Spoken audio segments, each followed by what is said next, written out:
This is a Bramble Jam podcast.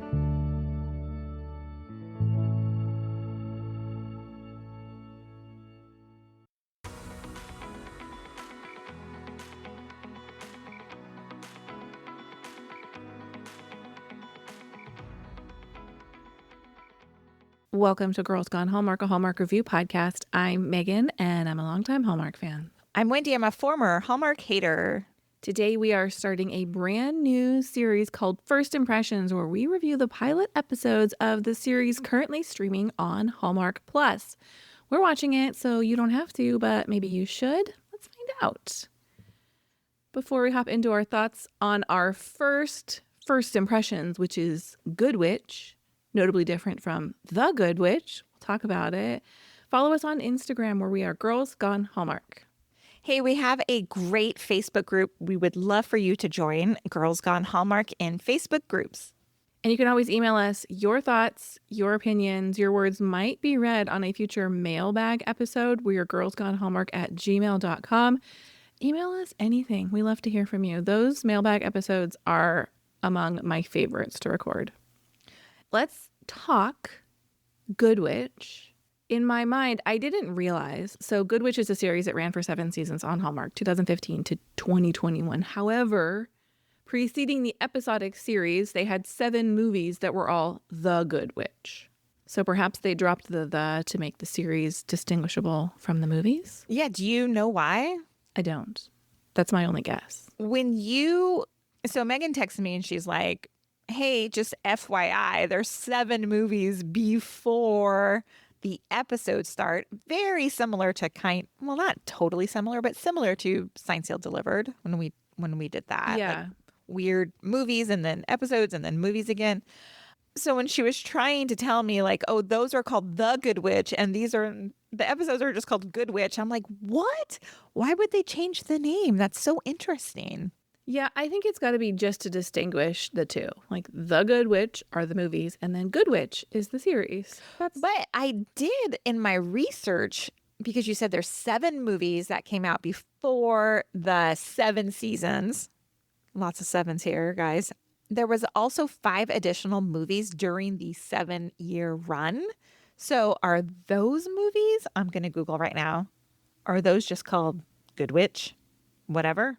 I don't know. I think those are like special episodes, aren't they? Are they actual movies? Well, ChatGPT told me that they were movies, but... Yeah, I kind of think they're not. Okay, this is what I have found. During the run of the Good Witch television series from 2015 to 21, Hallmark released 5 additional made-for-TV movies, often referred to as the Halloween specials. These specials were typically aired around Halloween and considered part of the Good Witch franchise. So, yeah, 1, 2, 3, 4, 5. Yeah, they're all Halloween specials, I guess. Okay. But a length of a movie. Got it. Instead of the 45-minute episode. Weird. This episode, for what it's worth, is also the length of a movie. Yes, which I was kind of bummed about, to be honest. I'm going to get into it. Okay. This was a Hallmark original series. Many of the series that are available to stream on Hallmark are acquisitions. But Good Witch was a Hallmark original series, aired on Hallmark Channel, created by Hallmark. Hey, I'm guessing one of the titles that we have forthcoming, the FBI one, is an acquisition? Probably. Question mark. I think it probably is, right? I think several. Yeah. Although, honestly, it's not the craziest thing they've ever done. So, yeah, my guess it's like a Canadian series that was acquired. Got it. All right. You want to run down these news and notes? Sure. You want me to start? Good Witch was created by Craig Price and Sue Tenney. Craig has 35 directing credits, which include all 7 of the Good Witch movies. He also wrote 73 episodes of the series.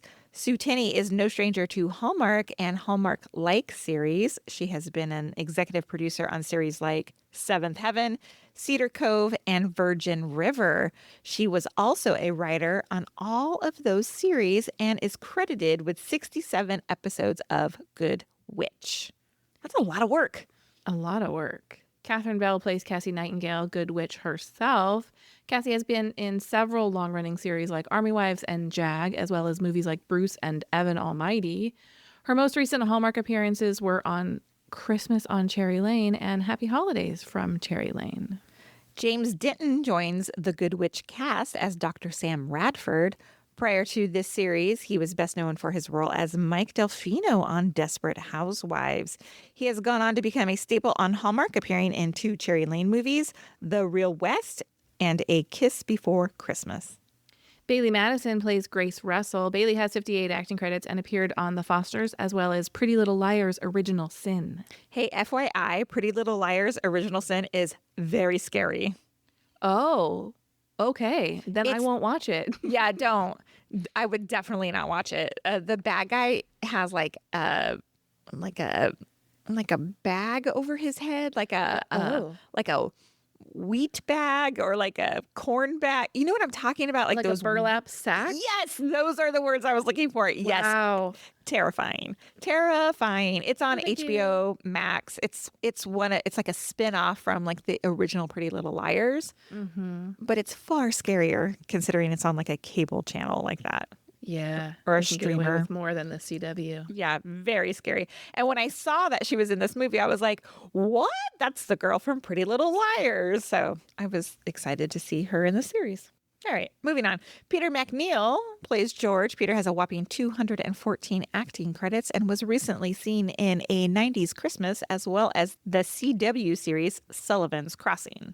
I'm aware that Sullivan's Crossing was on a Canadian network before it was on the CW, but to us United Staters, that's where it airs. Correct. Catherine Disher plays Mayor Martha Tinsdale. Catherine has acting credits spanning nearly 40 years, and we recently saw Catherine in the 3 Love on the Danube movies. Other familiar Hallmark faces include Danjan Knott as Brandon. Rebecca Dalton plays his wife Tara. And in future episodes, Jefferson Brown, Kat Barrel, and Sarah Power will appear. Let's take a quick break, and then we'll come right back with the synopsis of Season 1, Episode 1.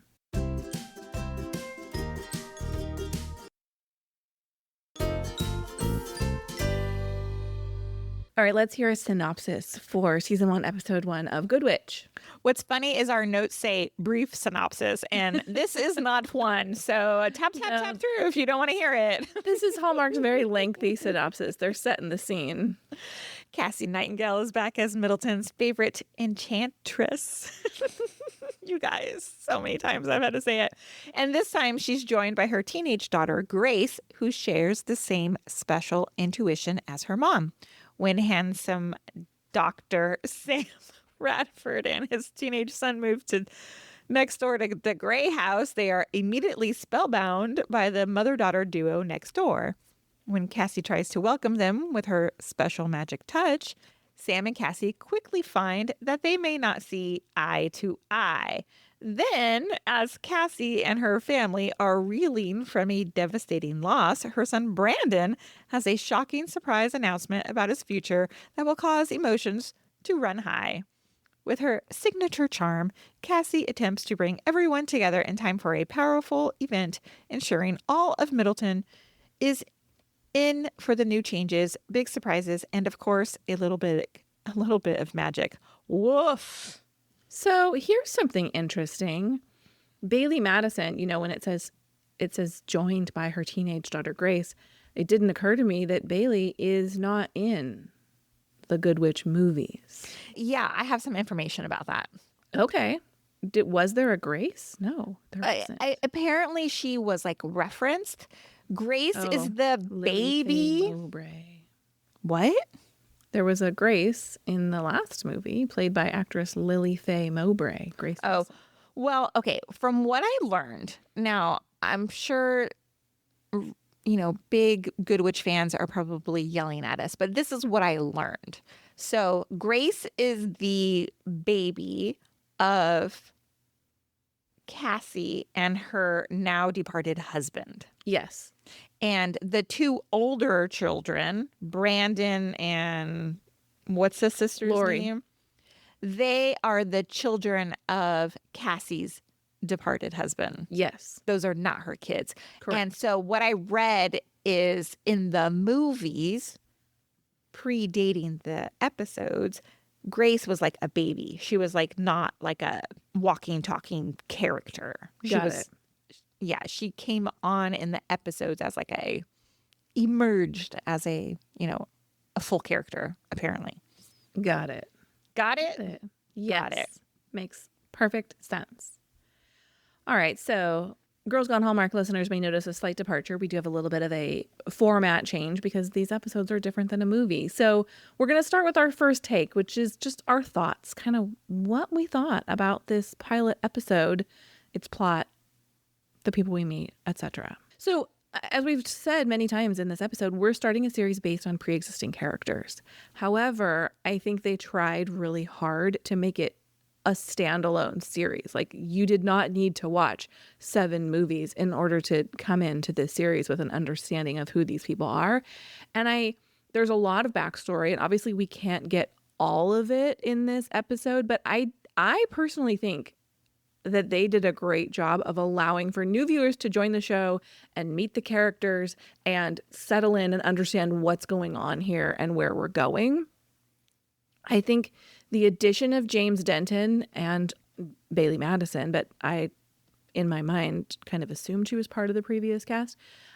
I think that is a great way to mark the time between the new series and the movies that aired prior to it. It kind of brings in a fresh start without fully resetting the storyline. So I agree that it's done okay for me, because I did have to Google things. I was like, who are these older children? I don't understand. How are they related? So I think the backstory wasn't totally clear to me, or did I just miss it? I mean, maybe both. I don't know. I mean, they don't like sit down. They're not like, I think a lot of it Here's has to be where we're inferred. at. Yeah. I think a lot of it has to be inferred because like Grace talks to Lori and Brandon. They talk about dad and they reference him, but then Lori and Brandon obviously call Cassie, and Cassie says like your dad, not, you know what I mean? Like, I think a lot of it has to be inferred, I suppose. I think that is the most confusing piece, like how Lori and Brandon fit into all of it. Yes. But I think the rest of it, the town isn't like this unknowable place. Like, we get an immediate sense of who Mayor Martha is. We get an immediate sense of who Cassie is and this gift that she wields. We get an immediate sense of like the vibe of this town. And like I said, I think there's enough newness that sets this apart on its own. Like, Sam's a completely new character. We're obviously launching a completely new storyline, love interest. This is Hallmark. We know where this is going. So I don't think you're wrong that if there was a piece that could have been handled better, it would have been the Brandon and Lori connection. Maybe a previously on, but interesting. not previously on. It's weird because it's a completely different like departured series from the movies, but not. Well, yeah, and I mean, are those the same actors? That's one I don't know if like D'Angela and the gal that plays Lori were in the previous movies. That's my first question. My second question is, do they continue on in the series? Does Dan Jeannotte continue to play Brandon for the next 75 episodes? Dan Jeannotte is in 25 episodes of the series as Brandon. Mm-hmm. And the actress who plays Lori, Hannah Endicott Douglas, is only in 8 episodes. Okay. So for me, if I was fully new coming into this, like I am, I could put aside Brandon and Lori's storyline because I would just go, all right, fine. They're wrapping up those movies that preceded this, right? Kind of like putting up, like closing the loop on their stories. And if they show up as sprinkled throughout the next 7 seasons is fine. Like, I don't need to know any more information about them. I'm just going to move forward with Cassie and Grace and all the new characters. Yeah, that's, I think, definitely the leading storyline here. The Cassie, the Grace, the Sam, Mayor Martha, Stephanie. all of those people play a much bigger role going forward. I keep wanting to say Dan. Brandon's police storyline, in my mind, plays his like marriage storyline is the more interesting piece to me. And we get like a very small glimpse of that at the beginning of this episode, and then it's never revisited. It does come back around, that much I remember. I don't remember the resolution of that, but the actress who plays his wife, who is a Hallmark actress, Rebecca Dalton, is in this series. I did not even recognize her. That was her at the beginning where they're in like the cafe or whatever, having kind of an argument. No, never mind. That's season 2. So there's an actress named Ashley Legatt who plays her. It's not her. So Rebecca, they switch actresses. Yeah. Rebecca comes in season 2. It's so funny that they swap out the Taras. Totally. And while we were watching, I took a picture of baby Dan Janot. I was like, is this Pinstripe from The Bold Type? I couldn't recall his name. I know he's a Hallmark actor, but, you know. Yeah. It was him. Let me tell you. So you thought, no, let me ask you. You thought Brandon and his wife's storyline was of interest to you in this pilot episode? It just made me want to know more. We don't know much about it. Like, we see them having a disagreement. She's frustrated with him. She feels unsupported. She leaves, and then we never hear from her again for the rest of the episode. And then we're more in on Brandon becoming a police officer and the worry that this causes his family. And so to me, it just feels like there's more story to tell there. Gotcha. Well, I got to tell you, Brandon and Lori, I did not care. Like, I was like, after I Googled to find out like who they were coming into this, I was like, I don't care. I don't care. I don't care. I mean, I don't think you're certainly not meant to care about them as much as you care about everybody else. Sam and Cassie and Grace. Yeah. Even okay, Grandpa. so can I talk about some of the characters? Yeah. I was immediately charmed by Cassie. Yeah. I super drawn to her character. I thought Catherine Bell was great. There was something captivating about her. I was really drawn to like her magical abilities. Yeah. And I had read online that it was really toned down in the episodes versus the movies. Yeah, well, I haven't seen the movies, but when you look at the posters, they give me like a little bit of like witchy hokiness. Mm-hmm. And we don't get that in the series, which I like. Like, I don't want to see her like casting secret spells. It's just like suggested. It's just like this light wash of like, maybe she's a witch, but they never actually call it out. Right. Yeah, I mean, it's fine that like she has some sort of intuition or whatever. I can totally get down with that. I mean, if I can get that you can time travel via pond, I can get with a lady kind of having magical abilities. Sure. Right. Anyway, I thought that Cassie and Catherine Bell, like the character and the actor alone, could get me to continue to watch the series. Yeah, this show, especially her character, it's kind of like a weighted blanket of television. Like, it's just so soothing to watch. I talk more about Catherine Bell a little bit later on in this episode, but I really love Cassie a lot. I just love the vibe of the show. Like, for me, I can see why they got 7 seasons out of it, because it's just so watchable. Like, you can just put it on and just let it wash over you. And even the mayor, who is kind of a troublemaker, is not causing problems in like a stressful way. It's not firing me up. She's just like kind of getting in there and making things happen and being a little bit difficult and like causing a little bit of conflict, but in an amusing way, not in a way that's like, I gotta say things about this person sort of way. Do you know what I mean? I do. I didn't love her. I wondered if they tone her down going forward. You tell me. You watched 3 seasons of it. It's not my recollection that they tone her down. No. I mean, I loved her on the Danube movies. I just thought, though, this character was a little like kind of an annoying gnat a little bit, but I bet she goes on to do like good things. Well, and I think we get a little more of her backstory. I think we start to understand her a little bit more later in that series. Yeah, if I like this power hungry small town mayor. Yeah, exactly. Like if I understood her motivations, which I'm sure we'll get to that. Like, you can't put that all in a pilot episode, right? No, and that's kind of another thing I like about this episode is it sets up a lot to dig through, a lot to look forward to. Obviously, I think we're setting up, I mean, I know we're setting up, but even if I hadn't seen the series, it would be pretty obvious. We're setting up for a romance between Sam and Cassie. Of and course. They've got a lot of work to do to get there because their relationship is a little bit contentious. But what I kind of like is that Sam's kind of a jerk. That's not what I like. What I like is Kind of. No. I know. I'm not suggesting he's not a jerk. He is. What I like about that is that Cassie doesn't really respond to him. She doesn't take the bait. She's kind of just like, look, I know who I am. I know what I can do. I understand, like, your life's a little bit challenging right now. I feel like in the back of her mind, Cassie's like, this dude just moved to a new town with his son who is not happy to be here. Obviously, there's a backstory there. She gives him a little bit of grace while still holding him accountable and kind of pushing him to be better. When she talks to him about the trouble she's having with her father-in-law, she's like, look, you need to get him to trust you. Like, we need to figure out what's going on.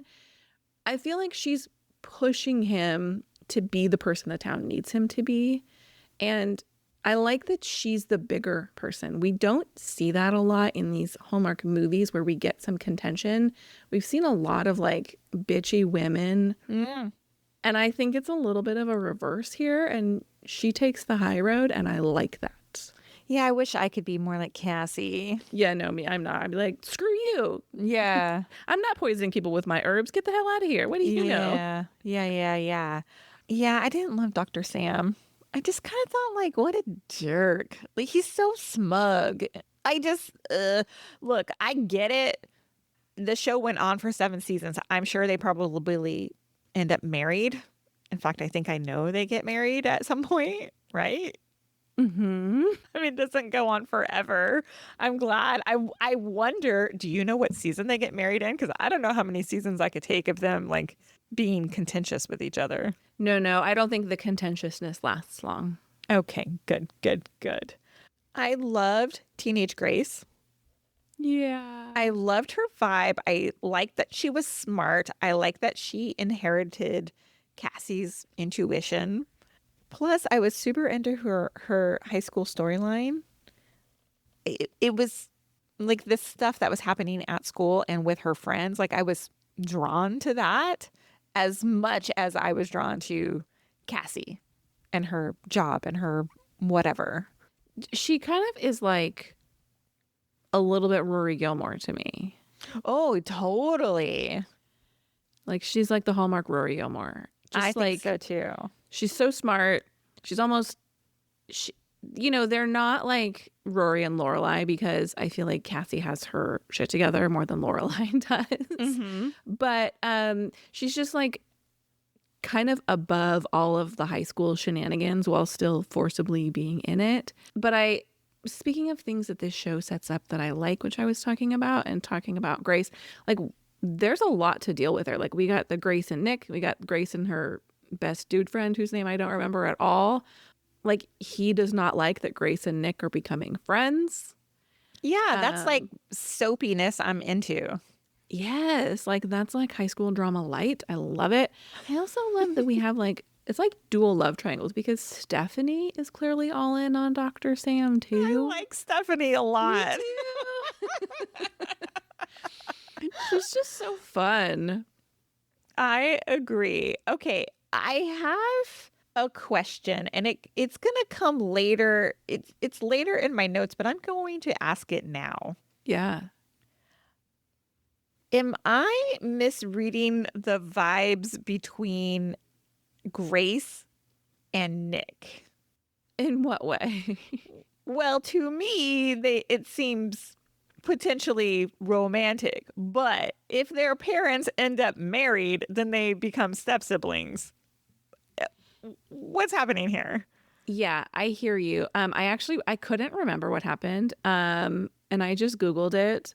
I think you're good. I think there is some potential, like they're trying to set some uncertainty out there, like what's going to be the direction they go.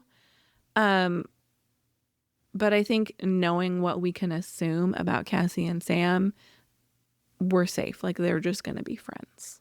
Okay. Yeah, I was like, oh, I'm into this like love triangle they're setting up. And then I was like, wait a minute. Love triangle? Because I'm thinking of like the other dude friend she has, right? Yes. But if Grace and Nick, like what? I just couldn't. I'm confused. Yeah, I think they develop more of like a brother-sister vibe. And I think that's hinted at in this episode where she kind of takes on the role of protector. Mm-hmm. You know, when he's like, oh, we're skipping school. And she's like, I wouldn't do that. And, you know, I think both things are true. I think we're meant to believe like, oh, her friend is obviously feeling immediately threatened by Nick's presence.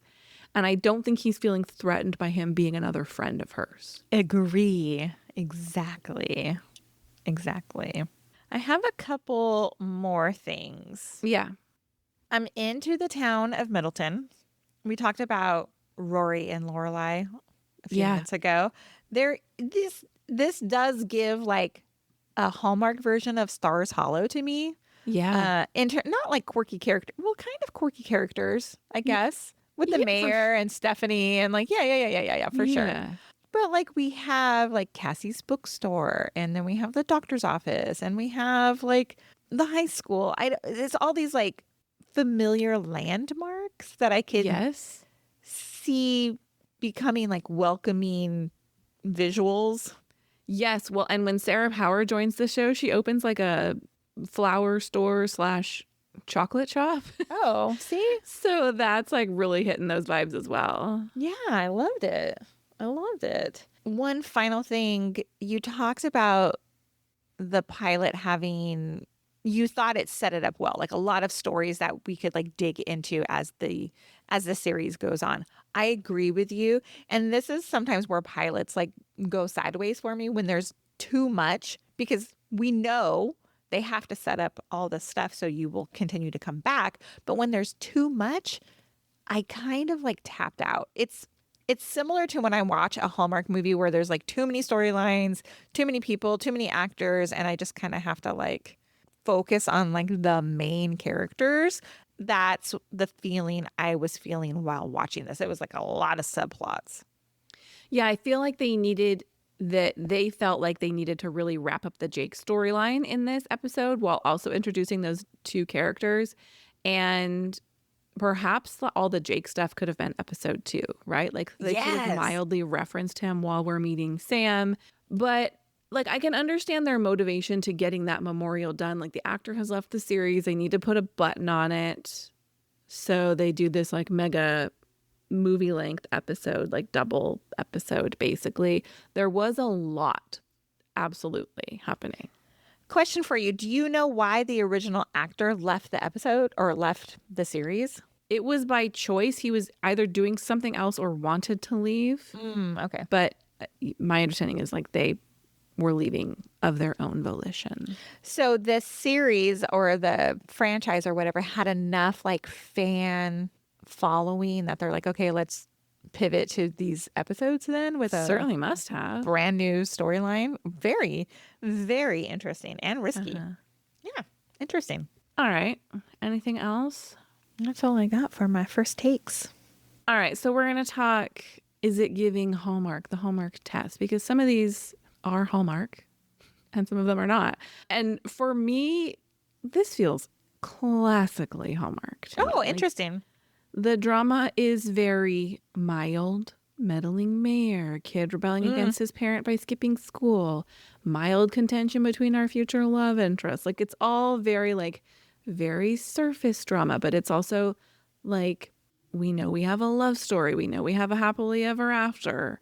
To me, while I do think it's well done Hallmark, it feels like Hallmark to me. What about you? I agree. I definitely agree with that. It's hitting all those typical Hallmark tropes that make it feel classically Hallmark. However, I did think there were a few little lines that made me pause, dialogue, that I was like, that doesn't seem like Hallmark. But I don't know. Like, for example, one of them, a real standout to me was Grace says something about I wrote it down. Hold on. I've been watching carbs since I could spell.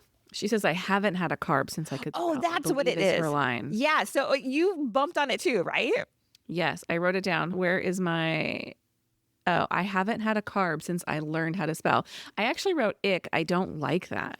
I don't like that either, but I'm like, okay, 2015 feels like... Classic diet culture. Yes. Uh-huh. But I hate that it's coming from a teenager who then referenced that she's been watching haven't eaten a carb since she was a young child. Like ick is right.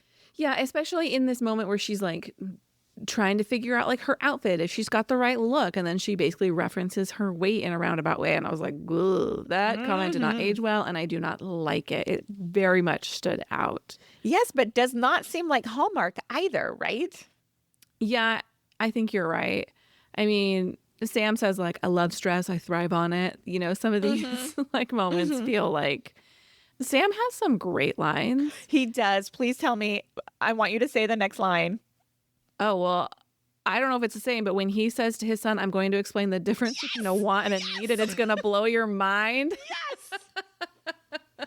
I don't know if this is because we have teenage kids, but I was like, damn, that's a great line.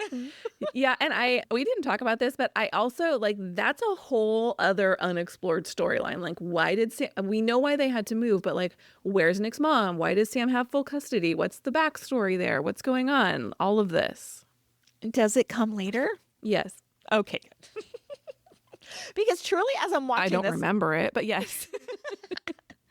As I'm watching, I was like, am I going to continue watching this? Like, this is good enough that I would probably throw it on and be a show that I don't have to watch that closely. But like, I'm like, maybe it is. Maybe it is going to be my next show. I don't know.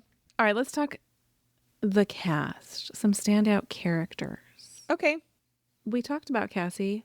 I love Catherine Bell. You never watched Army Wives? Nope. I watched every season. I've never seen Jag. She was in many seasons of that. Obviously, she's been in a few Hallmark movies as well. She just has this incredibly calm energy about her. And personally, I think Cassie Nightingale is her ideal persona. I will never see her and not see her as Cassie Nightingale. I just think her vibe, I love her.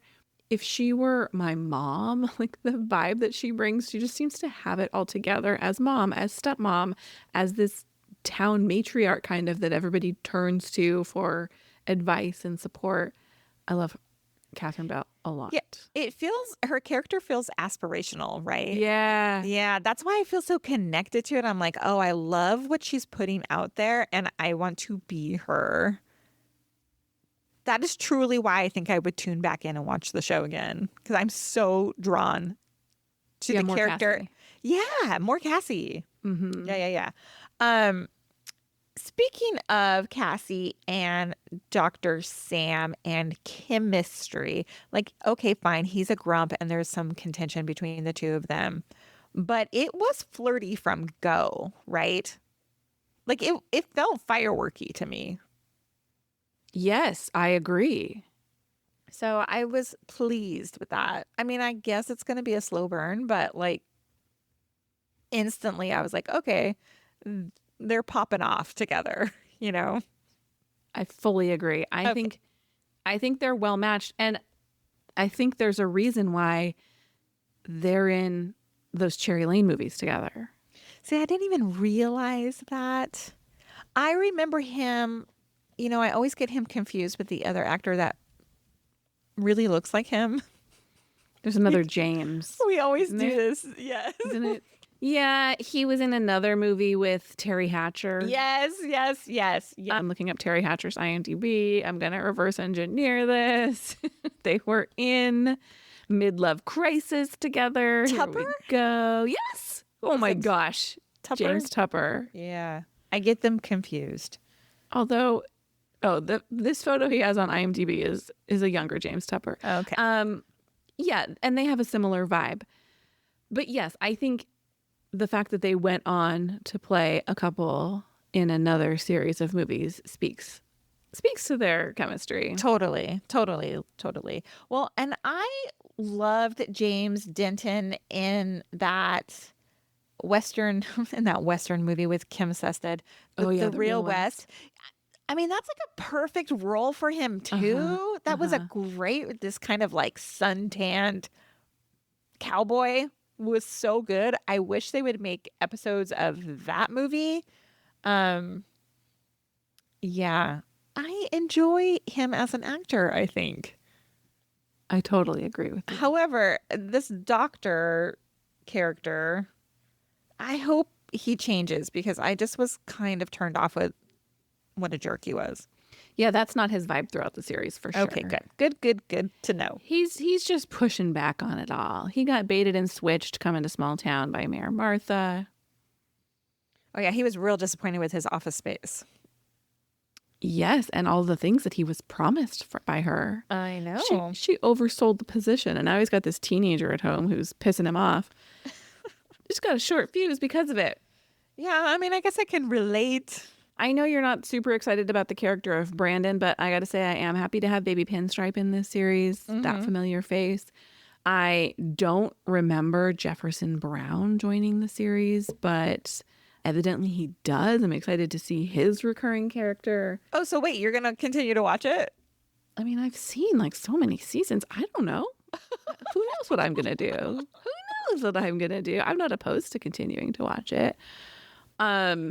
And look, I know you found Mayor Martha annoying, and I don't think that's a incorrect take. But when I think of the casting, I can't think of anybody else other than Catherine Disher that I would want playing that character, because I think there's something about Catherine Disher's vibe that makes her a little bit forgivable while she's kind of being meddlesome and a pain in the ass, quite frankly. There's something about her that, even though I'm like, ugh, Mayor Martha, like, at it again, I also kind of let her just roll with it. Got it. All right, it's time for us to decide. Are we going to keep watching or are we done? Are we going to skip it? And what are you landing on that one? Well, I think I would definitely keep watching this series, especially if the listeners emailed us or messaged us and said, like, yes, this is what you need to look forward to. This is a great series. These are the storylines that are coming up. Stick with Dr. Sam. Stick with Mayor Martha. Is it Martha? Yes. Okay. So if I got some reinforcement, like, yes, it's good, then I would definitely stick with it. Yeah, like, is this the kind of series we could be reviewing? Yeah. My only wish is this. I do wish there was more magic to it. I know you think it's kind of hokey, but like I kind of wish. I don't think it's hokey. I think it has the potential to be hokey. Well, If remember you recall, you gonna say Nikki DeLoach? Yes. Yeah. Spellbound. That's my concern. That's my concern. Yeah, where they're like, because the posters give the same vibe. I agree. Yeah, what I remember from that movie is like a blender that goes crazy and like smoothie flying everywhere. It's like too cheesy. Yeah, a little bit. Yeah. Well, as I mentioned, I have seen many seasons of this show. Obviously, I didn't watch it as a reviewer. I watched it as like my kid wanted to watch TV with me, and so I just like was hanging out on the couch vibing with the show. So I don't remember a lot of it, but I do find this show highly watchable. It's soothing. I think people who love Hallmark would vibe with this show, would be all in on what it has to offer. It's very familiar and comfortable to the average Hallmark watcher, in my opinion. Yeah, I agree. We did reach out asking for some listener comments on this show, and I'd like to share a few with you. First up, Cheryl says, I loved Good Witch so much. I really loved the movies. They were more mystical and magical, in my opinion, and it was a bummer that Chris Potter didn't want to / couldn't do the series. Is that Jake? Character? Okay. James Denton was a great add, though, to the series, and I liked Sam's relationship with Cassie. George was a great sounding board. As this series went on, I did miss the original kids. I thought Stephanie, Abigail, and especially Martha added color and levity. I didn't love the last season particularly. I thought there was too much of Kat Burrell's character, and I never warmed to her. I felt like she was bratty. Andrea says, are y'all about to start watching The Good Witch? ? I started binging it and the movies during the early days of the pandemic. It isn't something I usually watch, almost too wholesome, but I really enjoyed it. I hope this is something y'all are about to take on. Ooh, too wholesome is interesting. Yeah. I don't like too wholesome. And I don't think this first movie was especially too wholesome. Particularly because some of the dialogue, but does it lean that way? I don't know. Here's the thing. Sue Tenney, who is one of the executive producers and writer, I mean, she did Seventh Heaven. That was pretty wholesome, no? Yeah, she also did Virgin River, which is less wholesome. Okay. All right. Our final comment is from Michelle, who says, Good Witch is a fun series which started as movies airing 1 to 2 times a year. I love the characters and the magical feel of the storyline. Nothing too serious and often predictable, but worth a watch. James Denton and Catherine Bell have great chemistry too. Oh, hey. I will say, if you are considering adding a new series of reviews to our Girls Gone Hallmark lineup, you may want to hold off until we talk Chesapeake Shores, because spoiler alert, we got multiple messages that said this is the best show that Hallmark has ever aired. Are we going? I know we are going to review the pilot episode of Chesapeake Shores. That's our next episode, right? Yes. Have you watched it yet? No. I have seen it a couple of years ago. If you recall, I think a few years ago, I pitched us doing that for summer. And if you recall, some of the feedback was like, don't do it. That I don't recall. I remember we were going to call it Chessy Girls. Oh, boy.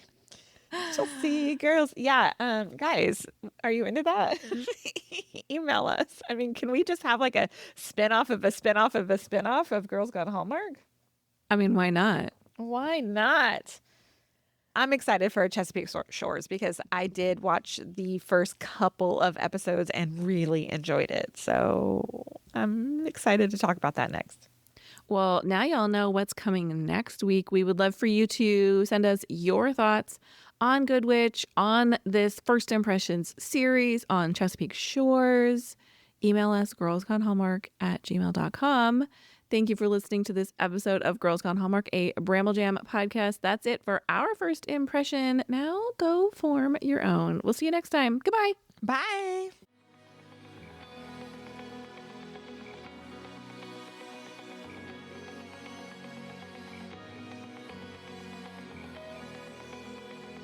All right, friends, before we go, just a quick heads up. You're about to hear some ads. These little gems help us keep the show running and the Hallmark love flowing. So do with that info what you will. Grab a snack, hit the skip button, or maybe, just maybe, listen in and discover your new favorite product. Bye.